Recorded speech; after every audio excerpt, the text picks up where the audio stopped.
Welcome to Sweet Life Beat Life. We hope this video helps. You'll start by confirming prerequisites: iOS 18, a charger, and your daily routine in mind. Open Settings, go to Battery, then Battery Health and Charging. Once there, enable Optimized Battery Charging. This lets the phone learn your charging habits and delay topping to 100% when appropriate. Make sure your schedule and usual wake times are typical for the device to learn. If not, use the charging features immediately so the system begins adapting to your patterns. Now you'll shape how iOS predicts your needs by consistent behavior. Charge overnight and keep similar plug-in and unplug times because the algorithm needs repetition to delay the final 20% correctly. Make sure to use the phone's usual charger or a certified alternative.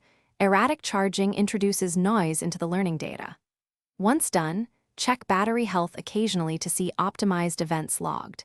If your routine changes, continue the pattern for several days so the model adapts. To finish, learn how to override or fix problems. If you need 100% immediately, tap the charging notification and disable optimized battery charging for that session. This won't reset learning. If the feature stops adapting, restart your iPhone and, if necessary, reset network and system settings. This preserves data while clearing glitches. Make sure your phone is updated to the latest iOS 18 patch, and if nothing helps, temporarily toggle the feature off, then back on to force a fresh. Thanks for watching. Consider subscribing if we helped you.